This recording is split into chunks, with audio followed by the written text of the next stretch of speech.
Imóvel em leilão, sem assessoria, é possível comprar? A gente vai falar um pouquinho sobre isso hoje. Eu vou ajudar você a pensar sobre isso para você tomar a melhor decisão para você. Muita gente pergunta isso, será que eu preciso necessariamente contratar algum apoio, alguma assessoria, seja ela jurídica, seja uma assessoria comercial ou imobiliária ou mesmo de investimento, para eu poder fazer a arrematação de imóvel em leilão? Tá certo, pessoal? Bom, eu tenho a resposta aqui, eu vou dar a resposta logo de cara aqui na live, tá? Porque eu não quero ficar amarrando a vida de ninguém, tá? Só que a resposta é dúbia, né? Como várias coisas na vida, tá? A resposta é sim e a resposta também é não, tá? Então, a resposta é, como a maioria das coisas na vida, a resposta é depende, depende. Possível sim é arrematar imóveis sem assessoria e, inclusive, o primeiro imóvel que eu arrematei na minha vida foi sem assessoria. Antes de me tornar assessor, antes de conhecer o assunto, eu tive um pequeno contato, né, com essa área.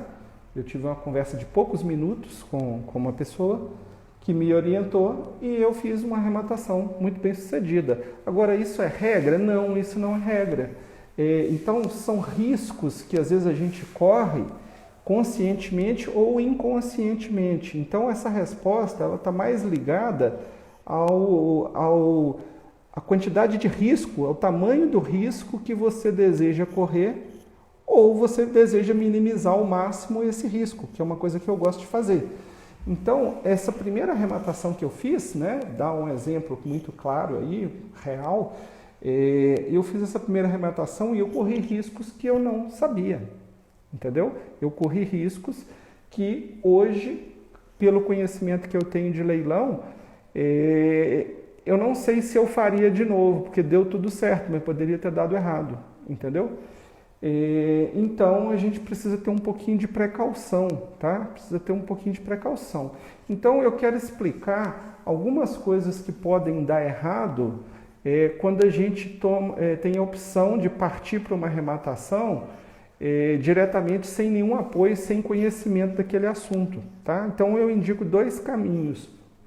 Ou a pessoa vai estudar bastante aquele assunto para ter segurança de fazer a arrematação, com o cuidado de que isso também pode levar um caminho sem fim, é parecido com a Bolsa de Valores. Às vezes as pessoas começam a estudar a Bolsa de Valores e 10 anos depois elas ainda não tiveram coragem de comprar uma ação, né? Na Bolsa dá para você entrar lá e comprar R$10 de ação.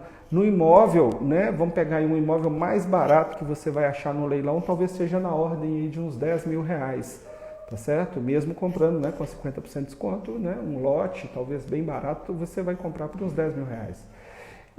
Então, são valores mais expressivos. Então, eu recomendo que realmente as pessoas saibam o que estão fazendo e que elas ou estudem bastante, tá? Estudem, leiam, se informem sobre esse assunto, participem de blogs, de canais de YouTube, de Telegram, Instagram, participem de lives e ativamente façam perguntas, discutam, né? Porque só aquela de ouvir e no final sai por aqui, entra por aqui, sai por aqui.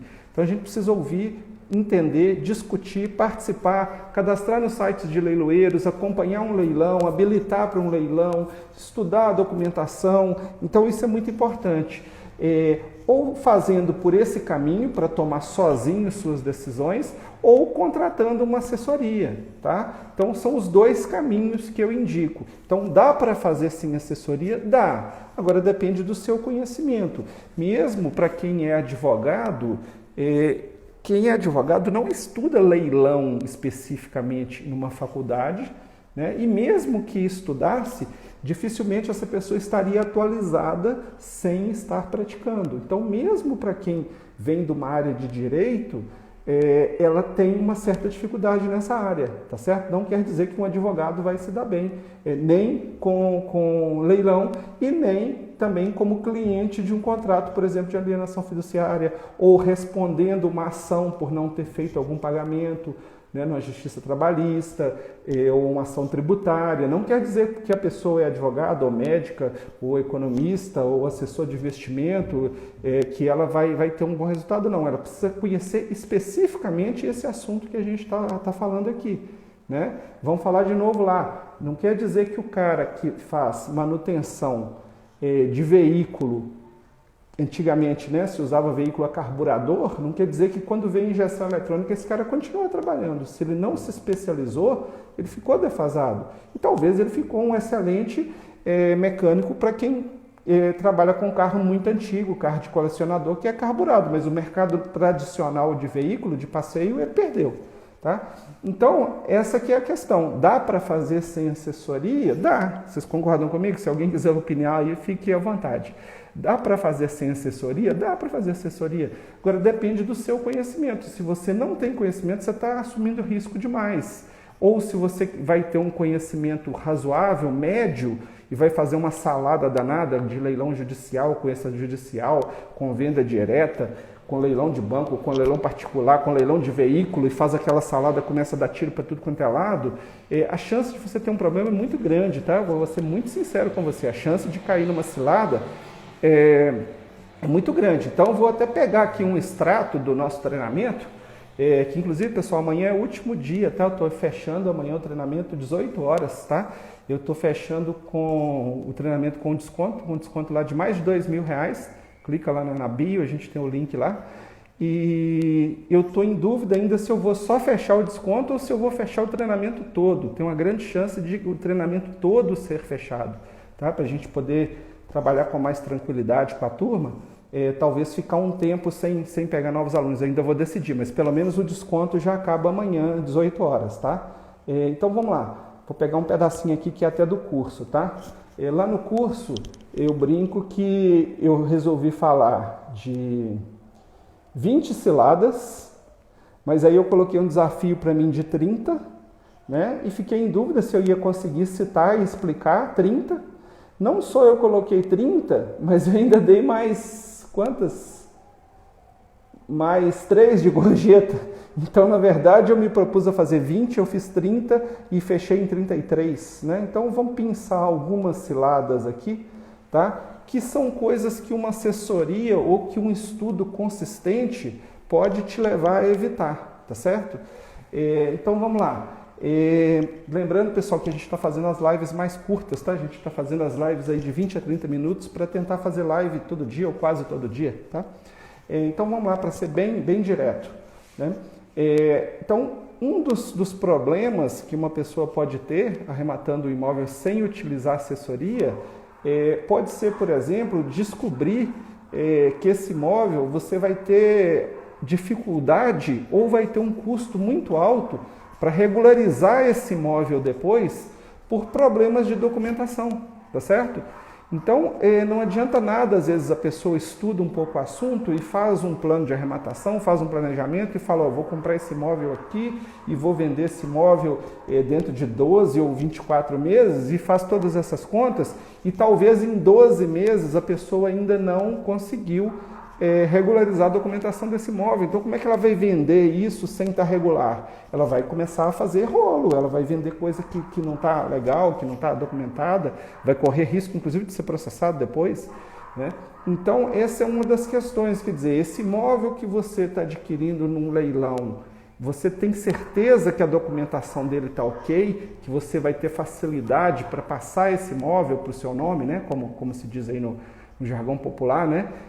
Para você ser livre para fazer o que quiser daquele imóvel dentro da legislação brasileira, regularmente constituído, com todos os impostos pagos e toda a documentação correta, de maneira que se você tiver que vender para uma pessoa física ou para uma empresa, ou ser indenizado, por exemplo, por uma prefeitura que resolver fazer uma obra naquele lugar, for te indenizar, ela vai exigir toda a documentação correta. Se você não tem documento, você não consegue fazer isso.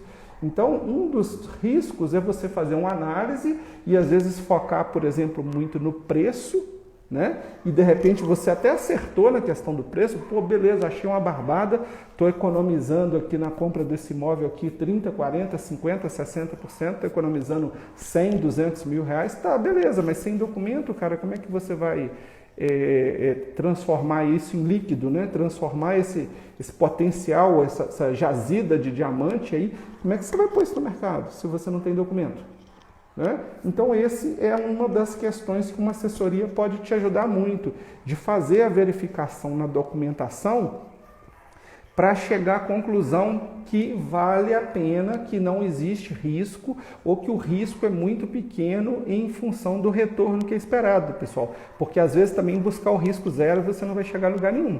Tá? Se você tentar sempre buscar risco zero, você não vai executar. E quem é empreendedor, ele tem que correr determinados riscos, mensurar o risco e correr determinados riscos e saber o que fazer já antecipadamente. Ó, se acontecer um problema, o que eu vou fazer? Você tem que estar preparado.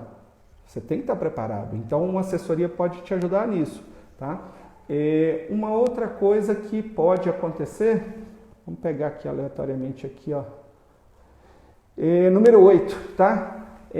Ficar empolgado e pagar mais caro do que você deveria. Eu comentei no anterior que de repente você até acertou no preço, né? Por acaso aqui a gente caiu na questão do preço. Então, se você está sozinho fazendo uma arrematação e com pouco conhecimento, você corre o risco de se empolgar demais. Ontem, na live de ontem, eu falei um pouco sobre se apaixonar por um imóvel, né? Que a gente tem que tomar cuidado com isso. Então, de repente, você se apaixonou muito por aquele imóvel, pela característica dele, pela localização, pelo acabamento, pelo status que ele dá, ou até você se apaixonou pelo preço mesmo. Só que você se apaixonou pelo preço partindo de premissas erradas, equivocadas. Tá? A parte de avaliação de imóvel, ela é uma coisa bem complexa, tá certo? Eu brinco muito que se a gente pegar aqui 5 pessoas profissionais, experientes, para fazer avaliação de imóvel, nós vamos ter 5 avaliações diferentes. Dificilmente a gente vai ter avaliação exatamente igual, porque existem várias metodologias, vários critérios e a avaliação ela não é exata. Ela tem um tanto de subjetivo ali em quem está avaliando, entendeu? O olhar do avaliador, o olhar com relação ao mercado, o olhar para o futuro, né? Se a pessoa está otimista ou pessimista, onde ela está buscando informação, quantas informações ela pegou, se ela está expurgando os extremos da avaliação ou não, se ela está considerando tudo. Né? E aí na hora que ela achou várias informações, porque às vezes a pessoa pega uma referência só, né? E é um grande erro pegar só uma referência de preço. Então vamos imaginar que a pessoa chegou a 5 referências de preço, tá? 5 pessoas estão com as mesmas 5 referências de preço, é muito difícil acontecer. Mesmo assim, um deles vai considerar os 5, tirar uma média simples, um vai tentar tirar uma média ponderada de alguma maneira, um não vai tirar a média, ele vai tentar pegar a moda, a situação que mais acontece, o outro vai tentar excluir os dois extremos, excluir o preço mais alto e o mais barato, o outro vai excluir 2 mais baratos, 2 mais caros e pegar o do meio. Então tem várias metodologias que se pode usar. Outros vão focar muito em função do valor do custo da construção civil, custo unitário básico, né? E mais a questão do valor dos terrenos. Outras pessoas avaliam um imóvel, e às vezes um imóvel não tem muito valor, quando é uma casa, por exemplo, e ele avalia só o terreno. Tá? Isso é interessante. Agora, se você fizer uma avaliação só de terreno, significa que você está desconsiderando aquela construção. Só que a construção, você não vai com a borracha apaga a construção do terreno, você vai ter que demolir. Você vai ter que demolir e, além de demolir, você vai ter que regularizar isso junto à prefeitura. Você vai ter que aprovar um projeto. Né? Então, a questão do preço ela é importante, por quê? Porque não é uma coisa tão simples esse preço de comprei por 10, vou vender por 15. Não é tão simples assim. Né? Tem todas as questões que envolvem preço, tanto de compra quanto de venda. Então, uma coisa que uma assessoria pode te ajudar também é evitar que você se empolgue demais, tá? E pague mais caro do que realmente deveria, tá certo? Em determinado imóvel. Bom, vamos pegar mais 2 aqui para a gente concluir. Vamos pegar aqui agora o 18. Adquirir parte ideal de imóvel, tá? Isso uma assessoria pode te ajudar bastante. Tomar cuidado no leilão, ver bem a documentação desse leilão, porque muitas vezes não fica muito claro o que a pessoa está comprando, sabe? E o principal é que às vezes você chega em um site e tem uma foto maravilhosa de um imóvel. Então imagina aquela casa dos seus sonhos, que na sua cabeça aquela casa vale R$1 milhão, e você chegou em determinado site e está escrito lá que é 250 mil. E o preço da avaliação é 500 e ela está sendo ofertada, por exemplo, num segundo leilão por 250 mil. Então as pessoas ficam loucas com isso. Ficam loucas. É como se eu falasse assim com você, tem um carro ali que vale R$80 mil, 0 quilômetro, você pode comprar ele zero, tem um amigo na concessionária, ele vai fazer para você por 40. As pessoas ficam malucas. E aí, nesse entusiasmo, de novo, a emoção, a pessoa deixa de tomar determinados cuidados, tá certo? E como a gente recomenda também para a pessoa que está arrematando, para ela manter certo sigilo sobre as informações do leilão, né? Porque realmente é importante para evitar que alguém possa né, tomar sua frente e fazer aquela arrematação. Por outro lado, você tem que ter alguém de confiança, não dá para viver sem confiar em ninguém, entendeu? Então, em muitas situações é interessante você ter uma assessoria para discutir isso, falar assim, peraí, me ajuda só aqui, não tem nenhuma pegadinha nesse leilão, cara? Isso está bom demais para ser verdade. Onde que pode estar aqui? Será que tem uma cilada aqui? A gente está falando de ciladas, né? A gente está falando de mais de 30 ciladas que podem acontecer, e não são todas, são algumas que eu enumerei. Então, o que acontece? Você tem que evitar isso. E o que é a questão da parte ideal? Alguém sabe aí o que é a parte ideal? A parte ideal, você não está comprando o imóvel todo, você está comprando uma parcela, um percentual desse imóvel. Por vários motivos pode acontecer isso, tá certo? Pode acontecer, por exemplo, por motivo de herança, tá? Vamos dar um exemplo simples, contar uma história para vocês aqui, né? A gente estava avaliando um leilão com um amigo, ele estava muito entusiasmado e ele que trouxe essa oportunidade. A gente já tinha mostrado outras oportunidades, mas ele queria lucrar muito, né? E querer lucrar muito da primeira também é uma cilada, poderia ser aqui a 35ª cilada aqui da minha lista, né? Depois vou até acrescentar, é querer fazer o melhor negócio do mundo da primeira vez. Então essa pessoa recusou várias coisas que a assessoria indicou e ela trouxe uma coisa que ela falou, poxa, tá vendo aqui, ó, sou melhor que vocês, olha o que eu achei aqui. Mas por sorte nos trouxe essa oportunidade. Tá certo? E era uma pessoa que tinha recursos limitados, entendeu? Era uma pessoa que, se ela cometesse um erro, aquele erro podia custar caro para ela. Era o primeiro leilão dela e, se ela enfiasse o pé pelas mãos, aquilo podia custar caro para ela. Então a gente pediu calma, vamos analisar com calma, vamos dar uma olhada nesse leilão. O que a gente percebeu? Que era a parte ideal de um imóvel. E por que esse imóvel ele podia ser comprado por 250 mil, sendo que na cabeça dele ele valia 1 milhão? É porque esse imóvel era 1/4 do imóvel, era uma parte ideal referente a 1/4 de um imóvel, era uma dívida de uma pessoa, né, que estava sendo executada, só que aí quando foram sequestrados os bens, foram penhorados os bens para leilão, para público leilão, essa pessoa não era proprietária, porque ela e os irmãos dividiam. Então, pensa, 4 irmãos, né? Herdeiros, faleceu lá pai e mãe, sobrou 4 irmãos, parcelas iguais, cada um tem 25% daquele imóvel ali. Então, quando essa pessoa foi executada, o juiz não conseguia tomar o imóvel todo, o imóvel é dos 4 irmãos, então o juiz executou uma parcela. E aí o que acontece? Quem vai comprar isso aí, desavisado, primeiro que você errou feio na avaliação de preço, né? Porque você mirou 100 e comprou 25. Então, todos os seus cálculos de preço estão furados, de margem, etc. Segundo,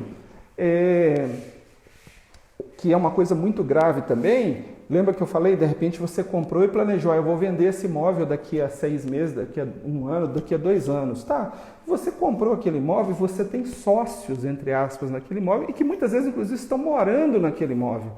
Então, você teria que entrar numa negociação com essas pessoas para comprar o restante desse imóvel, a parte deles, não é uma negociação simples, tá certo? E você faria jus, por exemplo, a cobrar deles uma fração de aluguel, né? Já que eles estão usando esse imóvel, ou alugando para outro, né? Você teria direito à sua parte. Mas veja a complicação que você entrou nesse leilão. Por quê? Por olho gordo, entendeu? Você tinha uma coisa apontada por uma assessoria, a assessoria te apontou lá, se eu não me engano, acho que a gente estava apontando para ele 30%, 40% de economia, quer dizer, um imóvel de 200, né, você vai comprar aí por 150, alguma coisa nesse sentido, né? É isso? Não, menos, né? 120, 130, um imóvel de 200, tá? 30%, 40% de economia. Você achou pouco. Aí você foi no imóvel de 1 milhão, quer dizer, já subiu muito o valor. Ah, mas eu estou pagando só 250. É melhor eu pagar 250 no que vale 1 milhão do que eu pagar 120 no que vale 200. Tá, só que as suas premissas estão erradas. Os seus números, a matemática está correta, mas ela está feita sob uma base que não é correta. E qualquer conta que você fizer com uma base podre, né? A gente sabe, tem aqueles ditados lá da informática, de várias áreas, entra lixo, sai lixo, né? Onde entra determinada coisa não sai perfume. Então, assim, se as suas entradas estão erradas, não validou direito a sua informação de entrada, qualquer cálculo que você fizer com essas entradas vão te induzir ao erro. Então, essa é uma hora muito importante para uma assessoria, ela te mostrar esses pequenos detalhes. E isso aí, pessoal, eu falo muito, eu sou muito chato nesse assunto e eu falo com as pessoas. Às vezes a pessoa quer economizar R$20, R$50, R$100, R$2.000, R$5.000, toma um prejuízo de R$300 mil, R$500 mil, ou deixa de lucrar R$30 mil, R$100 mil, R$500 mil. Por quê? Porque, não, eu já sei, eu não preciso, eu já sei isso, eu vou fazer. Entendeu? Eu vou fazer. O Ayrton Senna não conseguiu fazer a curva Tamburello, mas eu vou fazer. Eu vou entrar, não preciso treinar, eu vou pegar o carro e vou fazer. O carro hoje é mais moderno. Entendeu? Então esses erros, eles são graves. Então, voltando lá no início, respondendo a pergunta lá da live, é possível adquirir imóvel em leilão sem assessoria? Sim e não. Sim e não. Depende da situação, depende do seu nível de conhecimento, depende da complexidade do leilão em que você entrou. Tá ok, pessoal? Vou ficando por aqui. Grande abraço para vocês. Sou Marcelo Caetano, investidor brasileiro e B Leilões. Os links lá na bio, tá certo? Dá um pulinho lá. Um grande abraço para vocês.